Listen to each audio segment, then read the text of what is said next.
Itu, semua orang langsung memperlakukan Ibu Chilsung dengan sangat baik. 탕수육 해드릴까? Kembali ke Giant Hotel, Chef Wang yang tak terima dengan pembatalan pesan lalu menelpon dokter tersebut. Mereka akan memberikan harga yang lebih murah dibandingkan kedai Chilsung. 거부할 수 없는 제안을 드립니다. Mendengar hal ini membuat si dokter berubah pikiran. Ia pun kembali menelpon Pung dan membatalkan reservasi mereka. 이랬다 저랬다 해서 미안한데 Tentu saja Pung tak terima dengan keputusan itu. Ia meminta agar dokter memberikan kesempatan kepadanya. Akhirnya ia pun memiliki ide untuk memilih siapa yang terbaik dengan mengadakan uji tes food. Si dokter meminta mereka untuk membuatkan menu berbahan daging. Awalnya Giant Hotel tidak menerima pesanan yang tidak berkelas. Namun demi harga diri restoran, Chef Wang akhirnya setuju dengan permintaan tersebut. 저희를 해드리겠습니다, 손님. 100명과 함께 먹고 싶습니다. Pung terlihat bahagia setelah dokter memilih mereka. Ia kembali ke kedai dan memberitahu Chilsung serta Sewu atas keberhasilan ini. 어떻게 그렇게 됐어? Sewu bertanya pada Pung mengapa ia justru menjaga jarak atas semua yang telah terjadi. Secara spontan, Pung mencium bibir Sewu dan berkata jika ia sangat mencintainya. 실에서 꿈이야 됐다. Ternyata selama ini Sewu sudah menunggu momen tersebut. Sebenarnya ia berharap Pung menyatakan perasaannya. Dilihat jika keduanya kini saling menyukai. Dan sejak saat itu, Sewu dan Pung resmi berpacaran. Keduanya lalu bertemu secara sembunyi-sembunyi karena memilih untuk merahasiakan hubungan dari yang lain. 사실은 Keesokan harinya di kedai, mereka disibukkan dengan pekerjaan masing-masing. Saat itu, Jung Hye membuat sedikit kekacauan karena tak bisa membedakan dua jenis udang.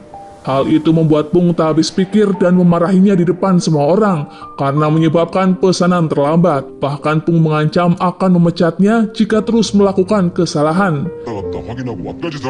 Pung rupanya tak tahu jika wanita yang ada di hadapannya adalah ibu dari kekasihnya sendiri. 그냥 나가시든지 확실하게 해주십시오.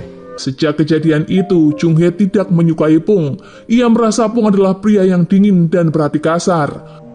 Melihat Sewu tersenyum pada chef tersebut, membuat sang ibu khawatir jika putrinya menaruh hati pada Pung. 그런 남자한테 눈길 주고 그러면 절대 안 돼.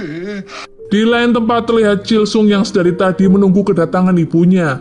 Karena sang ibu seharian tak muncul, akhirnya ia khawatir dan memutuskan untuk mencarinya. Ternyata ibunya tinggal di sebuah apartemen kecil. Di dinding terpampang foto ayahnya yang dulunya merupakan jawara. Chilsung meminta ibunya untuk tinggal bersama dan berjanji akan memberikan kehidupan yang lebih baik serta membahagiakannya. 엄마한테 Tak lama kemudian Pung menemui Sewu di depan kedai dan menciumnya. Rupanya Chilsung melihat keduanya dari kejauhan dan menyadari jika inilah yang selama ini ingin Pung katakan. Chilsung yang masih belum bisa melupakan Sewu tentu saja sangat bersedih. Setelahnya, Pung mengantarkan Sewu kembali ke rumah, namun Sewu memintanya untuk diantar ke rumah hadiah pernikahannya dengan Ojik. Rupanya rumah itu sudah ditinggali Ojik setelah ia kembali ke Korea beberapa hari yang lalu. Ia meminta maaf pada Sewu karena lari di hari pernikahan. Sewu yang tak ingin mendengar omong kosong Ojik meminta agar pria itu datang ke pengadilan esok hari. 법원 앞에서 보자.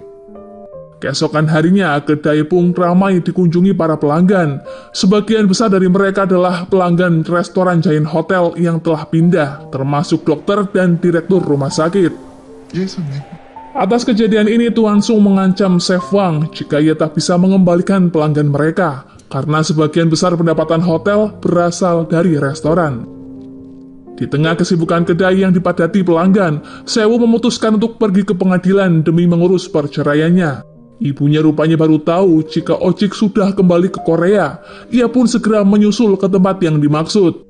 Jung Hye yang iba dengan nasib putrinya pun bersumpah ia akan mencarikan pria yang lebih baik dari Ojik. Apalagi setelah mengetahui jika Ojik membatalkan pernikahan karena keluarganya yang bangkrut. Bahkan jika ayahnya sudah keluar dari penjara, ibunya berencana akan menjodohkan Sewu dengan pria yang selevel dengan mereka. 거절하는 게 일이었어. 알잖아. Di malam harinya, Pung mencoba mencari kertas untuk selip pembayaran. Ia lalu menemukan sebuah undangan pernikahan Sewu beberapa waktu lalu. Di dalam undangan tertulis nama orang tua si pengantin dan alamat rumah. Mengetahui nama ibu Sewu sama dengan nama mantan karyawannya membuat Pung merasa curiga. Ia lalu mendatangi alamat tersebut dan mengetahui fakta jika mereka adalah satu keluarga. Di lain sisi, Mengdal dan Chilsung menemukan sebuah bukti baru yang melibatkan Tuan Seongki. Ia adalah direktur utama Bank Mujeon atau ayah dari Sewu. Tuan Sung menyuap orang di bank untuk mendapatkan pinjaman 800 juta dolar yang membuat ayah Sewu menjadi tersangka. Padahal sebenarnya pria itu tidak mengetahui apapun. Chilsung segera bergerak cepat dan menemui Seongki di penjara.